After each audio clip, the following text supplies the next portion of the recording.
Buenos días.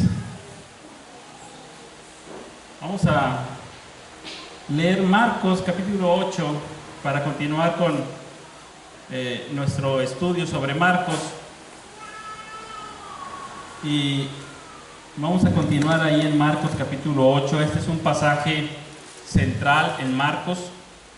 Es el que marca la diferencia de lo que hemos estado viendo hasta ahora y lo que sigue en delante, y va a apuntar hacia la cruz de Cristo.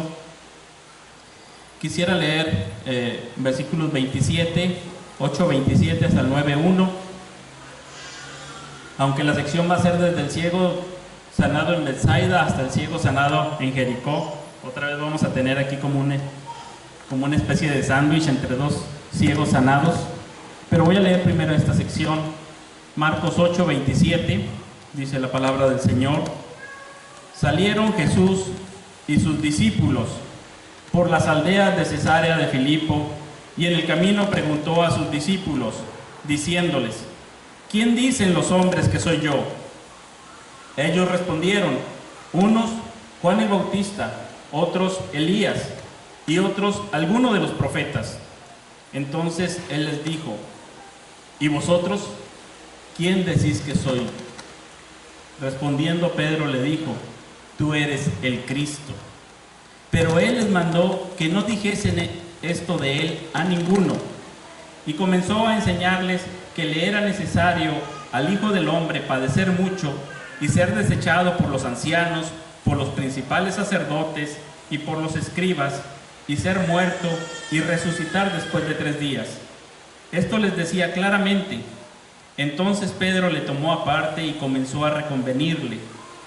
Pero él, volviéndose y mirando a los discípulos, reprendió a Pedro, diciendo: quítate de delante de mí, Satanás, porque no pones la mira en las cosas de Dios, sino en las de los hombres. Y llamando a la gente y a sus discípulos, les dijo: si alguno quiere venir en pos de mí, niéguese a sí mismo y tome su cruz y sígame. Porque todo el que quiera salvar su vida, la perderá, y todo el que pierda su vida por causa de mí y del Evangelio, la salvará. Porque ¿qué aprovechará al hombre si ganare todo el mundo y perdiere su alma? ¿O qué recompensa dará el hombre por su alma? Porque el que se avergonzare de mí y de mis palabras en esta generación adúltera y pecadora, el Hijo del Hombre se avergonzará también de él cuando venga en la gloria de su Padre con los santos ángeles. También les dijo: de cierto os digo que hay algunos de los que están aquí que no gustarán la muerte hasta que hayan visto el reino de Dios venido con poder. Esta es la palabra del Señor. Y es nuestro deseo y nuestra oración a Dios: abre nuestros ojos para ver lo que tú quieres decirnos, para encontrarte ahí en tu palabra, y donde te encontremos, seguirte, y siguiéndote, disfrutar de ti. Habíamos visto que Marcos estaba narrando que el Señor Jesucristo había venido como el rey esperado, el Mesías que estaba profetizado en Isaías. Y empieza a tomar en el capítulo 1 diciendo cómo es este rey y cómo llega, y las multitudes vienen a él, la gente responde con arrepentimiento y empieza a predicar el Evangelio. Muestra los énfasis de su nuevo reino. No va a ser un reino como el de los hombres, y empieza diciendo que es un reino que se distingue porque ahí hay perdón de pecados en Jesucristo. ¿Recuerdan cuando sana el paralítico? Es un reino donde hay comunión con Dios por medio de Cristo, y el Señor no solamente procura esa comunión, sino que además celebra esa comunión. El llamamiento de Leví, la comida ahí con todos sus amigos, y tienen una gran comida, ¿sí? Es un reino de misericordia, el hombre de la mano seca que se sana. Es un reino donde Él es el centro y Él es nuestro Shabbat Shalom, Él es nuestro descanso. Y tuvimos por ahí cuando estaban recogiendo espigas en sábado. Tuvimos ahí varios énfasis de este reino.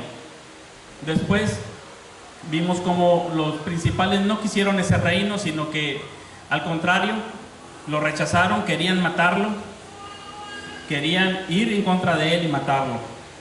El Señor, en vez de desistir, lo que hace es agrandar el comité y señala a los 12 apóstoles y empieza a mandarlos a predicar y les enseña cómo el reino de Dios es un reino donde se siembra la palabra, y la palabra de sí fructifica en los corazones de los seres humanos y lleva mucho fruto, ¿verdad? Y entonces él empieza a enseñarles cómo sembrar la palabra.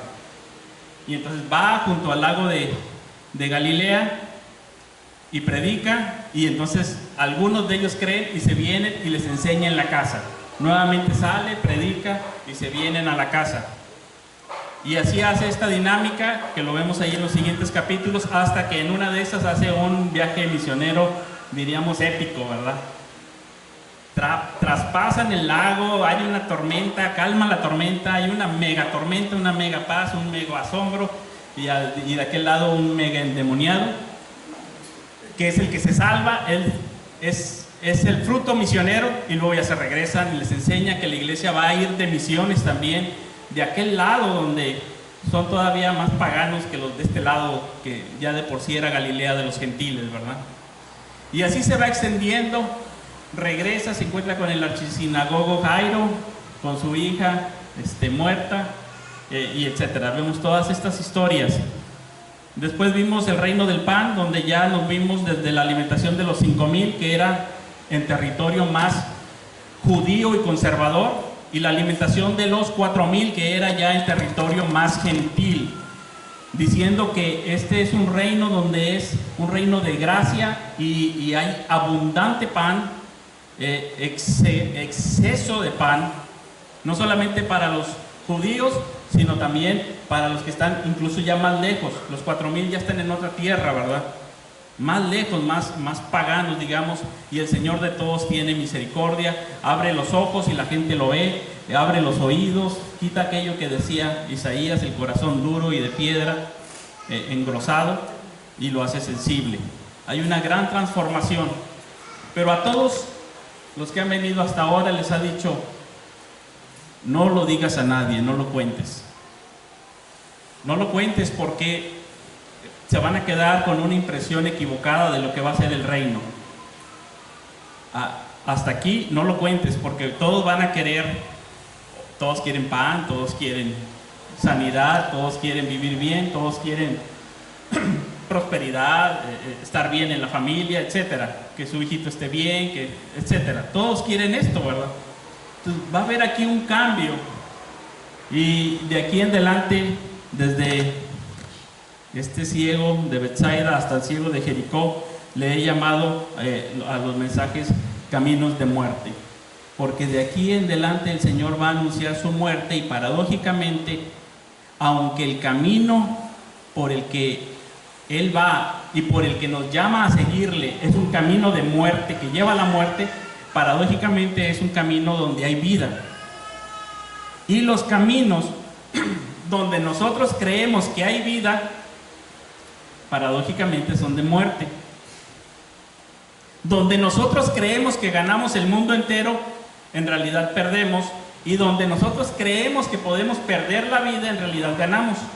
Es lo que va a decirles aquí, y va a ser algo paradójico. Y por eso dice, el mensaje no está completo. No se vayan ustedes con la ilusión de que todo va a ser aquí prosperidad, y todo va a ser salud. Necesariamente seguir a Cristo va a implicar el camino de muerte, y es lo que nos va a hablar aquí en este pasaje. Y este pasaje va a ser el pasaje central que hace la inflexión en Marcos, el pasaje donde Pedro dice: tú eres el Cristo. Esto es decisivo. Lo que ahorita cantábamos, ¿quién es ese Rey de gloria? ¿Gloria? Todos queremos gloria, todos queremos eso. Y luego dice, ese Rey de gloria es el Cristo. Muerte, cruz, negarse a sí mismo, tomar la cruz. No, pues ese no sabía yo que era el camino para la gloria. Y va a venir aquí los discípulos que dicen: yo quiero sentarme a tu derecha y yo a tu izquierda. No, gloria no, primero cruz.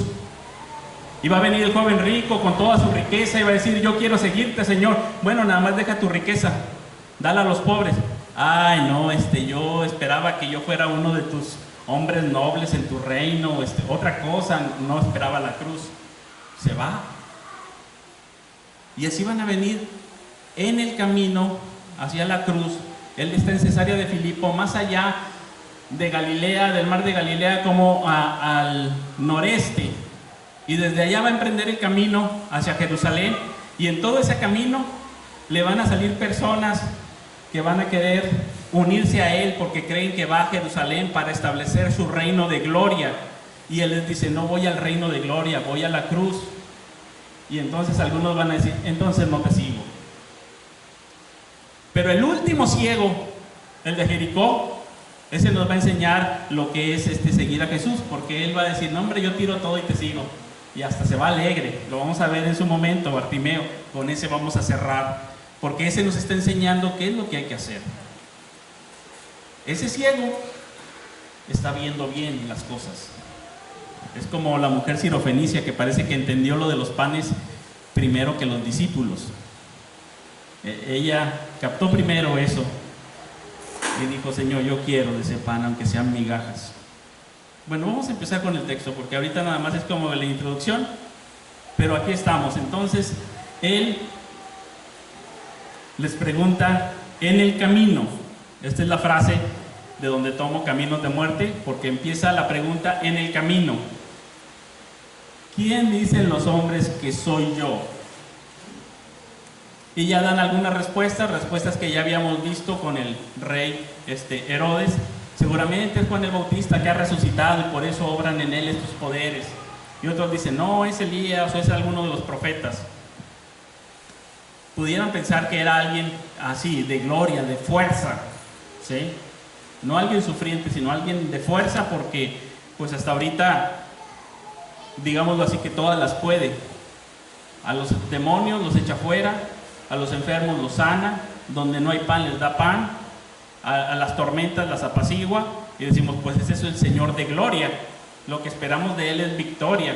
Entonces lo comparan con personas que pudieran ser en cierto sentido para ellos victoriosos. Pero, ¿y ustedes? ¿Quién decís que soy? Y Pedro, yo creo que a nombre de todos, dice: tú eres el Cristo. Pero aún ahí todavía él estaba con la imagen del Cristo poderoso, glorioso, reinante, victorioso, que los iba a libertar y que iba a instaurar su reino de justicia y de paz, que los iba a libertar de la opresión extranjera. Porque ellos tenían dos conceptos. Algunos no podían entender a Isaías, porque Isaías nos dice primero que la salvación es del Señor, que esta salvación va a ocurrir a través de su Mesías, pero que este Mesías va a ser un Mesías sufriente y después reinante. Algunos judíos en su tradición tenían que había dos Mesías, uno sufriente y uno reinante. Algunos incluso decían que el sufriente había sido Isaías o alguno otro. Dice: ese es el sufriente, pero estamos esperando el reinante. Cuando aquí Pedro dice: tú eres el Cristo, él está pensando en el reinante. Tú eres el Mesías, es decir, el Rey. El Rey que va a libertarnos, que va a traer nuevamente las glorias del reino de David. Y entonces el Señor va a decirles que él es el Mesías sufriente del que habló Isaías, y les dice que era necesario para él padecer mucho, ser desechado, ser muerto y resucitar al tercer día. Y ya esto, diciéndolo acá en nuestros términos, sacó de onda a Pedro y a cualquiera. Este es el Mesías y va a morir. Y si va a morir, entonces ¿cómo va a reinar? ¿Y qué será de nosotros que lo seguimos y dejamos todo pensando que él va a reinar? Y va a morir. Lo toma aparte y le dice que empieza a reconvenirle, como diciéndole: no puede ser, reacciona, tú no vas a morir, tú estás deprimido, ¿qué te pasa? Saca el FUA, haz algo, porque yo te quiero vigoroso, yo no te quiero sufriente. Esas implicaciones son muy grandes también para mí, que digo que te voy a seguir. Te quiero reinante. Y es aquí donde él no podía verlo. Y el Señor, volviéndose, mira a los discípulos y reprende a Pedro, pero al volverse y ver a los discípulos, reprende a Pedro como reprendiendo a todos.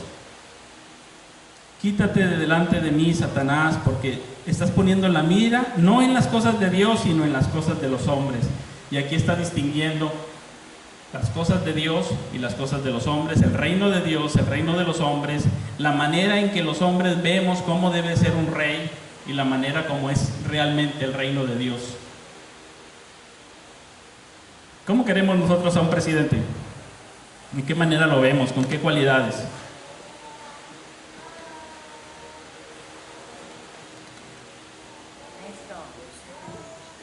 Pues, a lo mejor justo lo dejamos también por ahí a un lado, ¿verdad? Pero, sí, justo, pero lo quisiéramos inteligente, fuerte, vigoroso, hábil, con todas las cualidades superhumanas, ¿no? Para decir, este es un digno, además sí puede ser guapo y alto, mejor, porque así nos representa mejor. Ese es nuestro, casi como un Saúl, ¿no? Que es alguien que nos represente dignamente, alguien que salga adelante en nuestras batallas, que si viene esto, yo sé que él lo va a resolver, no sé cómo, pero él lo va a resolver. Y resulta que en la batalla Saúl estaba metido en su tienda, ¿verdad? Y dice, les ofrezco a mi hija, a ver quién va y enfrenta al enemigo. Fíjense, aquí había caído, ¿verdad? Lo habían elegido por guapo y fuerte para que saliera al frente y se escondía en su tienda y ofrecía a su hija. Bueno, en fin, es otra historia.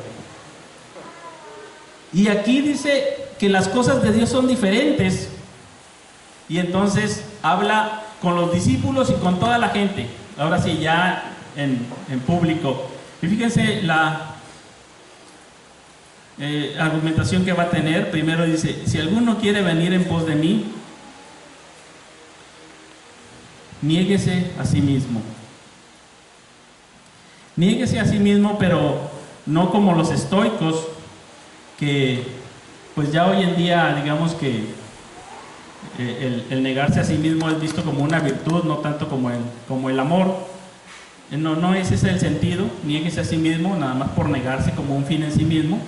Lo vamos a ver tantito más adelante porque va a apuntar a donde dice por causa de mí y del Evangelio. Hay una causa para negarse a sí mismo, no solamente ese es el fin. Yo no puedo decir, bueno, yo soy un digno cristiano porque me niego de algunas cosas, como si eso fuera una virtud. No sé, digamos, ayuno, ya soy bien cristiano porque ayuno.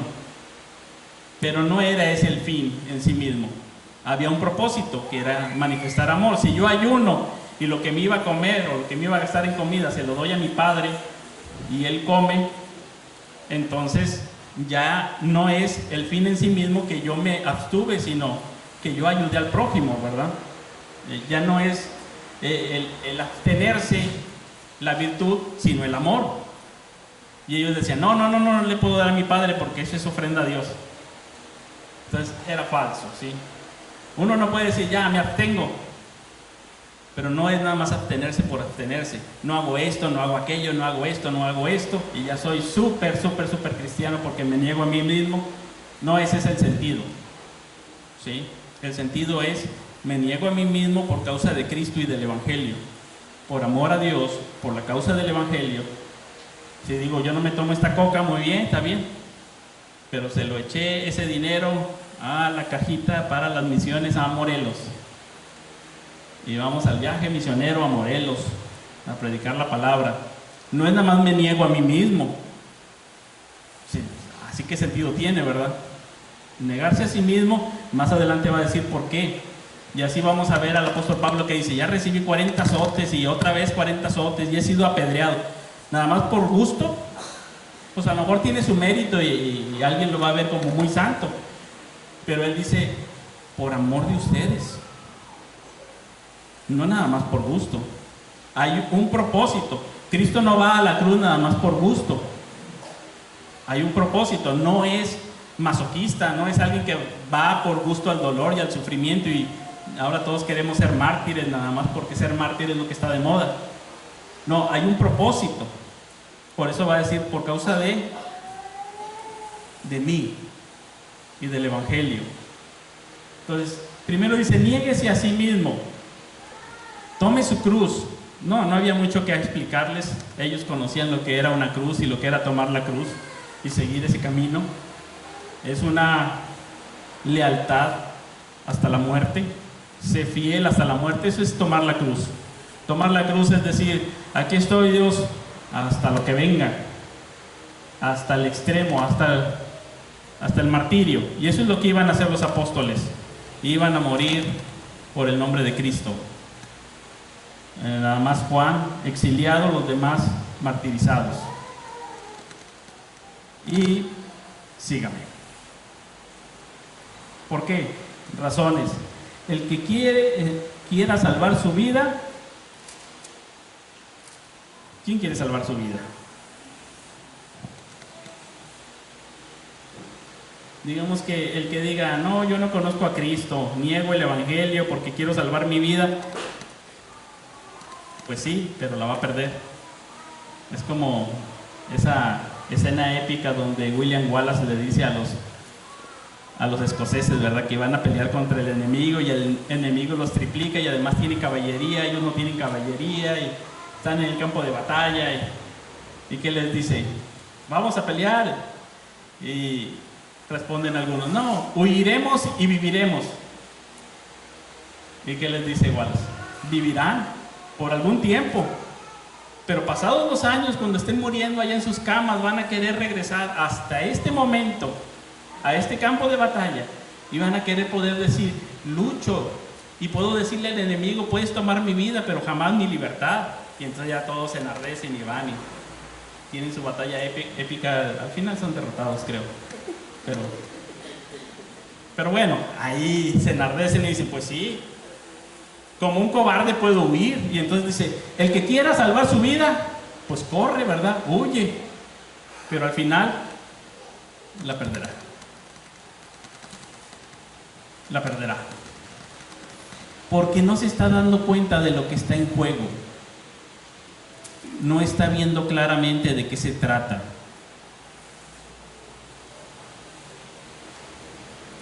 Y todo el que pierda su vida, notemos, por causa de mí y del Evangelio, no por osado y atrevido que quiere irse a ir contra la espada, la salvará. Ese es el que va a salvar su vida. Y entonces les va a dar una argumentación más con un ejemplo. ¿Qué aprovechará el hombre si ganare todo el mundo y perdiere su alma? Y aquí ya está poniendo la parte del alma, para que quede más claro de que él no se está refiriendo solamente a esta vida aquí y ahora. De lo que está hablando es de algo más importante que tiene que ver con nuestra alma y con la eternidad. No es solamente aquí y ahora. Sí, aquí y ahora tenemos enfermedad y queremos salud.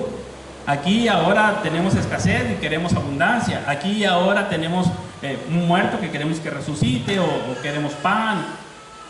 Pero hay algo más que aquí y ahora, donde está ya implicando aquí el alma. ¿O qué recompensa dará el hombre por su alma?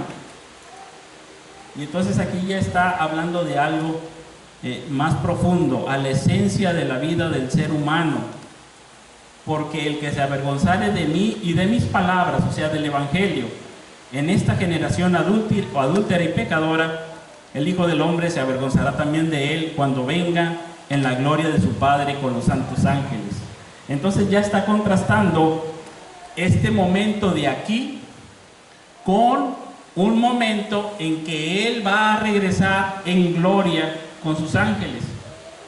Y ya está contrastando una generación adúltera y pecadora con los santos ángeles de Dios y Jesucristo glorioso. ¿Con quién queremos quedar bien? Casi les está diciendo. A ver, ¿estás viendo bien las cosas? ¿Estás viendo el cuadro completo? ¿Quieres ganar tu vida? ¿Quieres agradar y quedar bien con una generación adúltera y pecadora?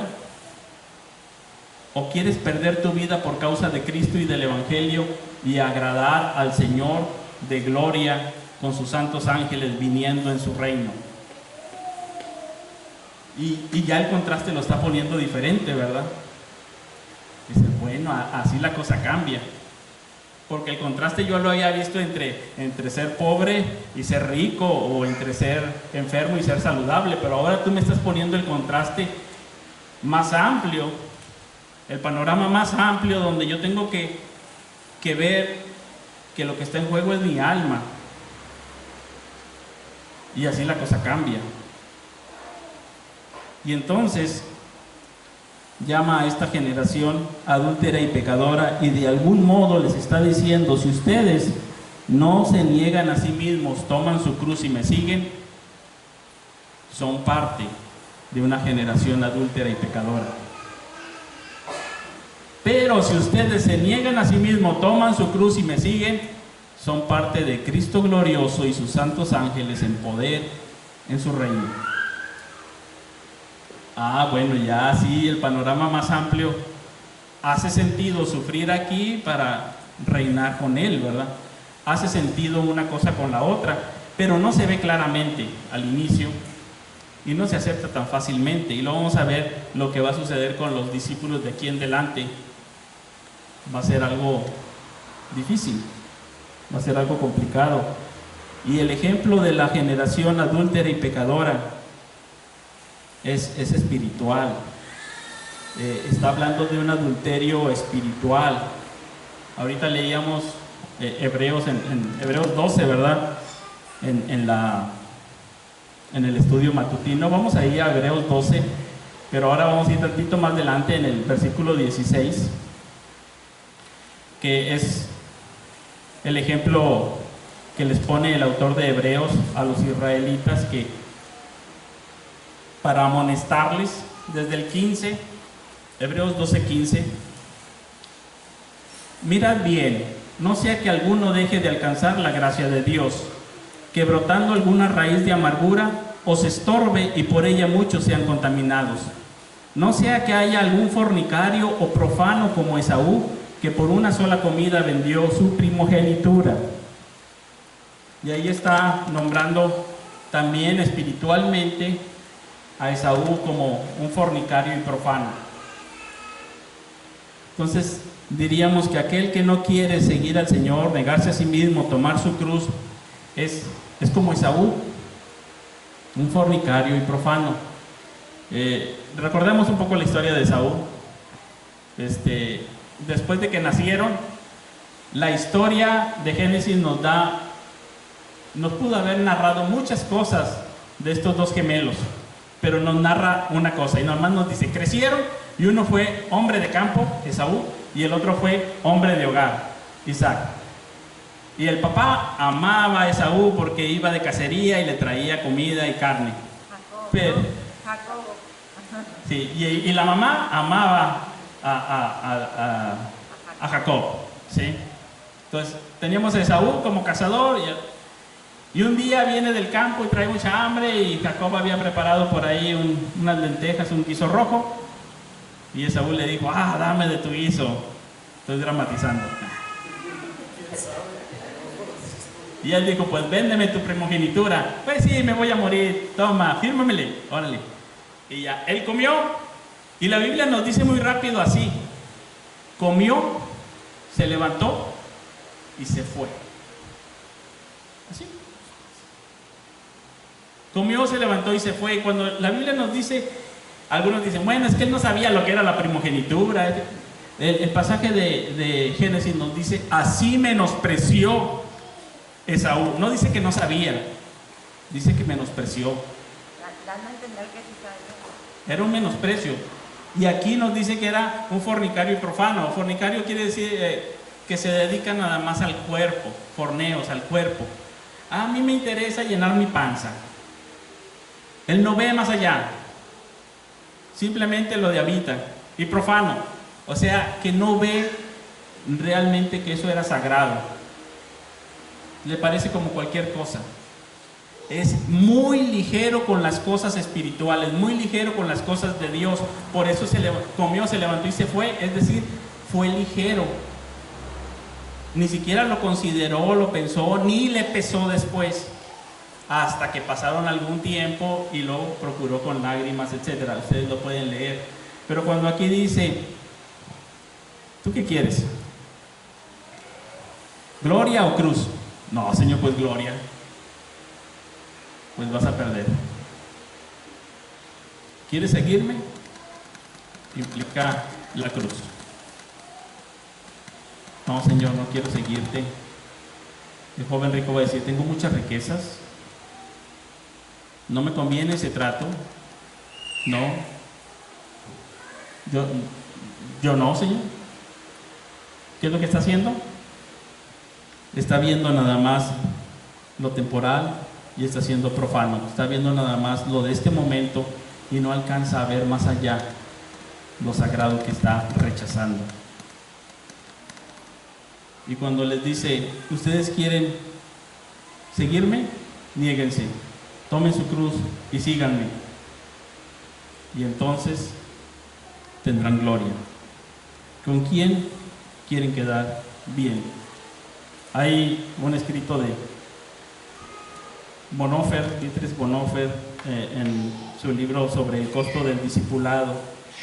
Dice, la gracia barata es la predicación del perdón sin arrepentimiento necesario, del bautismo sin la disciplina eclesiástica, de la comunión sin la confesión. La gracia barata es gracia sin discipulado, gracia sin la cruz, gracia sin Jesucristo. O dicho de manera más clara, es escuchar el evangelio predicado de la siguiente manera: por supuesto que has pecado, pero ahora todo está perdonado, así que puedes quedarte como estás y disfrutar de las consolaciones del perdón. El mayor defecto de tal proclamación es que no contiene ninguna demanda de discipulado.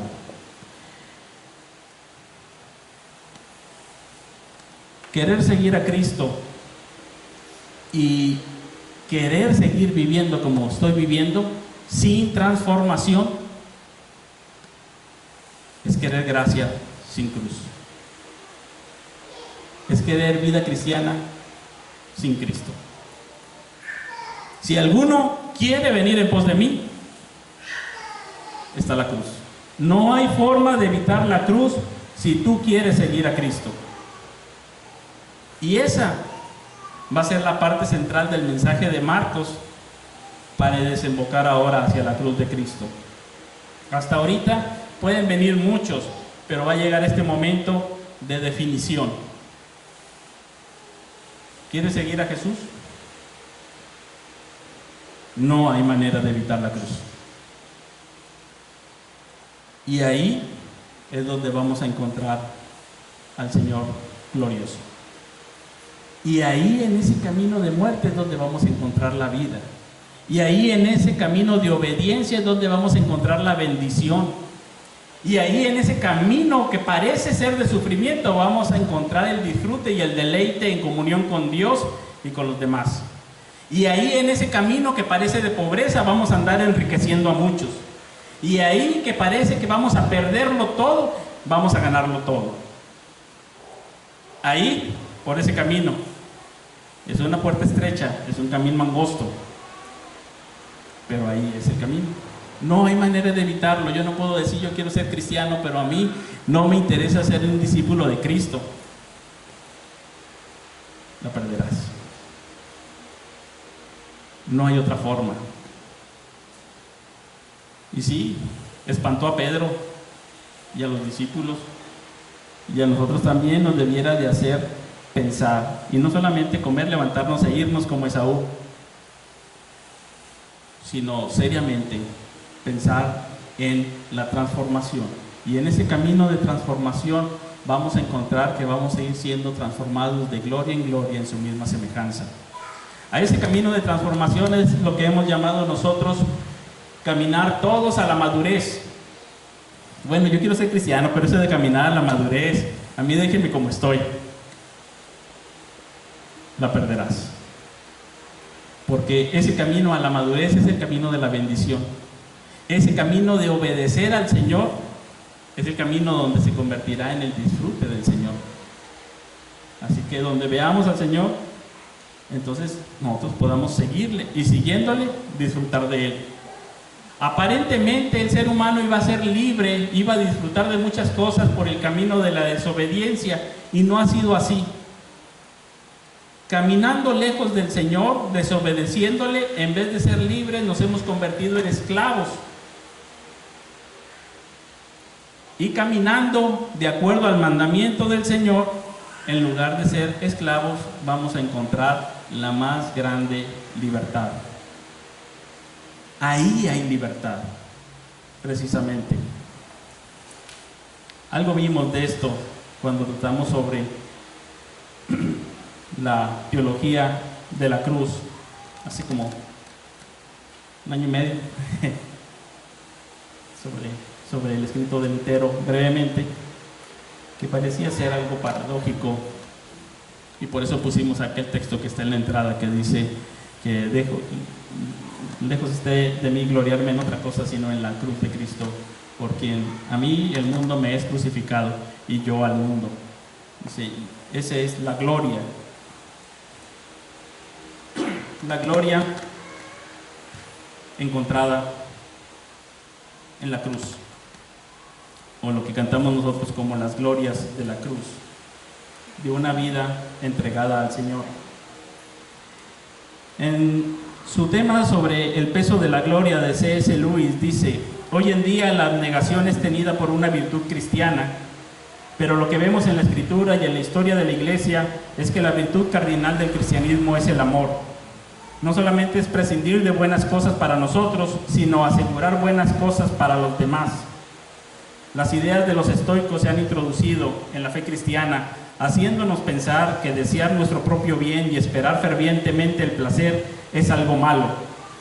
Por los evangelios vemos que nuestro Señor encuentra nuestros deseos no demasiados fuertes, sino demasiados débiles. Más adelante, esta misma frase de por causa de mí del evangelio la vamos a observar cuando se va el rico, el joven rico, se acerca a Pedro en esta misma sección, se acerca a Pedro y le dice: bueno, Señor, nosotros hemos dejado todo por causa de ti y del evangelio, ¿qué tendremos? ¿Y qué les dice? Van a tener 100 veces más. Y eso está apuntando a que nuestros anhelos y deseos realmente son muy pequeños con lo que Él nos tiene preparado, con la inmensa satisfacción y alegría y bondad que hay en el Señor para nosotros. Uno puede decir, bueno, vamos a poner el ejemplo. No, pues yo quiero un hermano, lo tengo que dejar porque me voy de misionero. ¿Y qué le dice el Señor? Te voy a dar 100 hermanos. ¿Tú te conformas con un hermano? Te voy a dar 100. Bueno, aquí estamos como 70, ¿no? ¿Tú quieres un hijo? Te voy a dar 100 hijos. ¿Qué, Carlos? ¿Tienes 3 hijos? ¿Cuántos nietos tienes? Y dice, aquí hay más nietos. Imagínense el hermano Emilio Anderu, que vino como misionero en su tiempo. Imagínense que hoy viniera a Monterrey. Creo que él no tiene una casa en Monterrey, legalmente. Pero si él viniera, ¿cuántas casas creen que tendría en Monterrey? Ya de hecho, una casa, no hombre, hasta podría estar en una cada día, ¿verdad? Cambiándose de casa. ¿En cuántas casas lo recibirían como el huésped principal? Venga, coma, sin preguntarle nada más, por el placer de que esté ahí. Tú estás cuidando tu casita y él dice, no, la dejo por Cristo y el evangelio. Y dice el Señor, ya tienes 100 casas, y en México tienes más, y no sé hasta dónde llegue. Yo soy de otra generación, pero sería para mí como un abuelo, ¿verdad? No, yo no lo vi. Pero ¿en cuántas personas habría la disposición de abrirle su casa? No, es que yo no tengo un hermano, no tengo una... Y el Señor nos da una comunidad de hermanos, de madres, de padres, de hermanas, que oran por nosotros, que nos animan, que están ahí para fungir como cualquier otro hermano, como cualquier otra hermana o padre o hermano. Nosotros nos conformamos con uno y el Señor nos dice, no hombre, te quedas corto, no sabes la felicidad 100 veces más, y al final la vida eterna. Entonces nos dice C.S. Lewis. Más bien el Evangelio parece que nos está viendo como que nuestros sentimientos son demasiado cortos y nos conformamos con un poco de dinero, un poco de bebida y un poco de sexo, como si con eso ya. Y entonces la persona dice, yo no quiero seguir a Cristo, ¿por qué? Es que estoy muy ocupado. ¿En qué? Pues todo este esfuerzo es para un poco de bebida, un poco de sexo y un poco de dinero. ¿Y esto es todo? Sí. Pues tú puedes disfrutar de mucho más. ¿Qué estás haciendo ahí? Te estás limitando demasiado. Eso es más o menos lo que está diciendo aquí. Las recompensas en ese camino de muerte. Poco a poco, mientras obedecemos, encontramos que el Evangelio reemplaza la ley, el anhelo transforma la obediencia. Y dice, así como un estudiante de griego, la poesía reemplaza la gramática. C.S. Lewis ahí está poniendo un ejemplo. Digamos que yo estoy estudiando griego y en gramática me dan 3 semestres.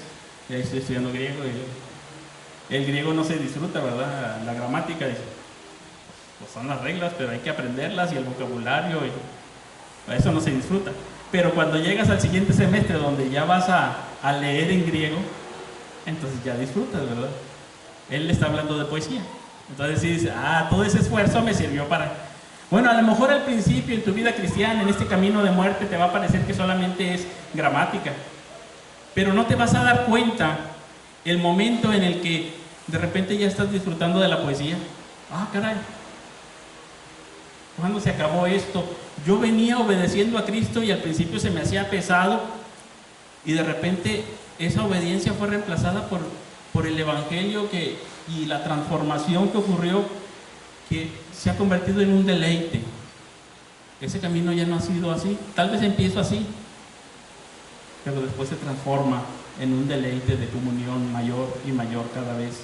Ese es el camino de vida que está ofreciendo aquí el Señor a los discípulos. Es algo serio y nuestra sociedad no lo ve realmente así. ¿Por qué? Porque son las cosas de cómo se ven los hombres, es lo que está contrastando los hombres y lo que piensa Dios. Jonathan Edwards, sobre los afectos religiosos, nos dice que ninguna persona va a lograr esa transformación si no tiene y fomenta esos afectos religiosos en su vida. Una persona que tiene únicamente conocimiento de doctrina y teología sin afecto religioso nunca ha participado de la verdadera religión. Nada es más evidente que esto. Nuestra religión se arraiga en nosotros solo en la medida en que es atraída por nuestros afectos. Miles de personas escuchan la palabra de Dios, escuchan verdades grandes y extremadamente importantes acerca de sí mismas y de sus vidas. Sin embargo, todo lo que escuchan no tiene ningún efecto sobre ellas, no causa ningún cambio en la forma en que viven. La razón es esta: no están siendo afectados por lo que escuchan. Hay muchos que escuchan acerca del poder, la santidad, la sabiduría de Dios, acerca de Cristo y de las grandes cosas que Él ha hecho por ellos y la gracia de su invitación hacia ellos, y no obstante permanecen exactamente igual en su vida y práctica. Soy osado al decir esto, pero creo que nadie ha sido jamás transformado, ya sea por doctrina, por escuchar la palabra, por la predicación o enseñanza de otro, a menos que sus afectos sean movidos por estas cosas. Nadie busca jamás la salvación, nadie clama jamás por sabiduría, nadie jamás lucha con Dios, nadie jamás se arrodilla a orar y huye del pecado con un corazón que permanece sin ser afectado. En una palabra, no existe jamás ningún gran logro por medio de los asuntos de la religión sin que el corazón sea profundamente afectado por estas cosas. Jonathan Edwards. Si alguno quiere venir en pos de mí, sígame. Jonathan Edwards va a decir, si quieres seguirle, necesariamente tienes que poner el corazón. Si no, no hay tal. Se tiene que poner ahí el corazón.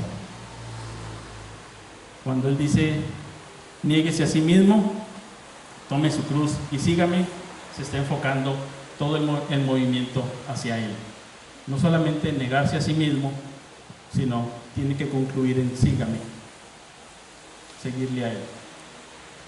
Y aquí la cosa cambia. Así que la pregunta inicial es para nosotros. ¿Y tú? Dirá el Señor, ¿quién dices que soy yo? Si dices el Cristo, eso tiene implicaciones importantísimas.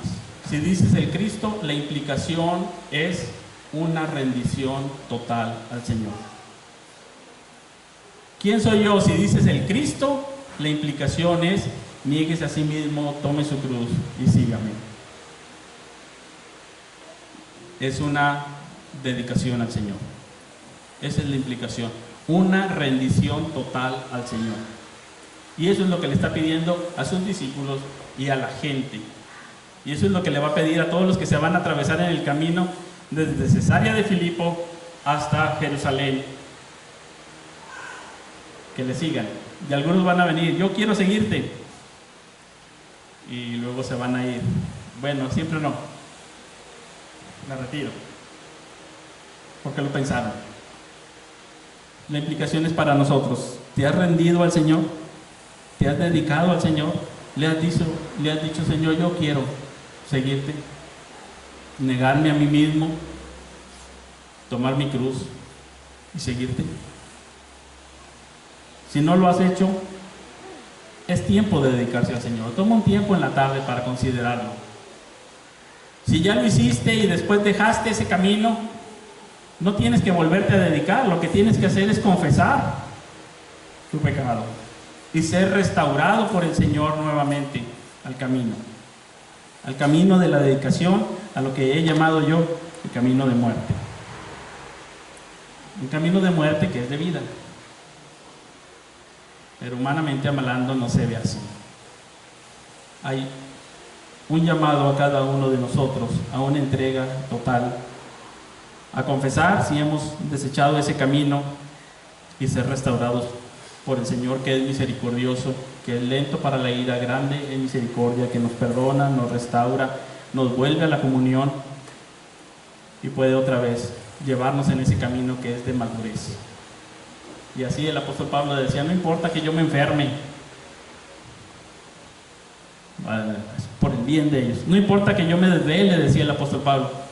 No importa que vaya en peligros de camino, porque voy a un lado con los hermanos a predicar el evangelio. No importa que me asalten, no importa que naufrague, no importa que me apedree, porque estaba sirviendo a alguien, haciendo un bien espiritual a otro. Y esa es la determinación finalmente, que nosotros podemos ya no enfocarnos en nosotros mismos y poder enfocarnos en el Señor, servir a los demás, amar al Señor y amar a su iglesia.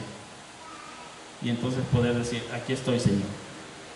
Otra vez, cargando la cruz, llevando en mi cuerpo por todas partes la muerte de Jesús, para que también la vida de Jesús se manifieste a través de nuestro cuerpo mortal.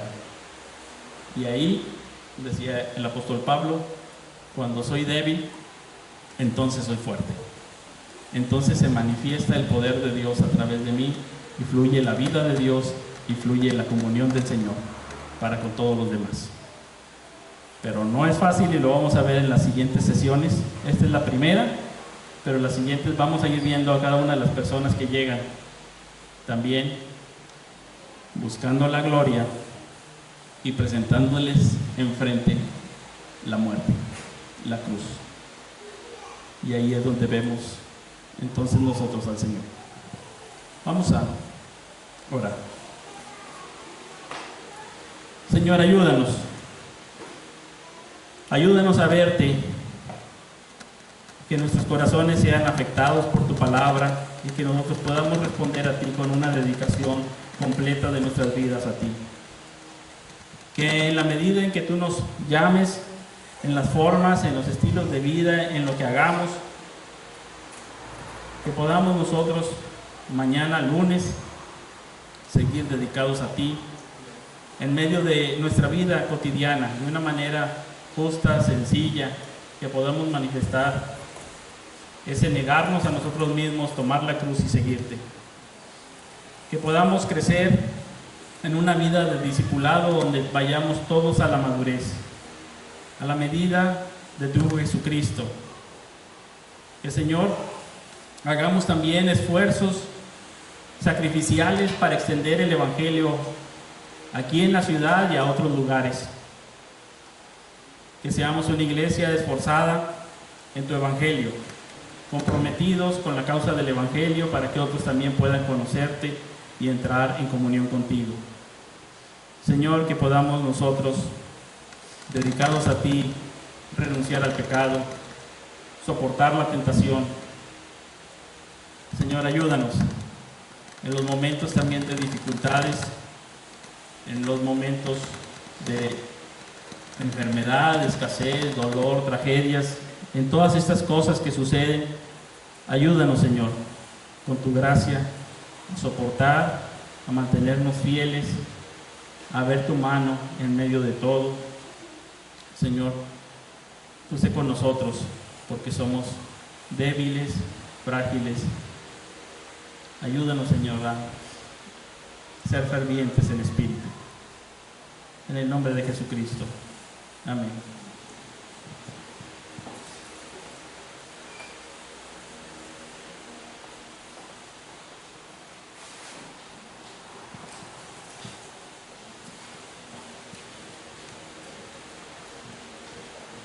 Pues bien, hermanos, este mensaje, gracias a Dios por este mensaje muy claro. Y pues seguir a Cristo es negarme a mí mismo,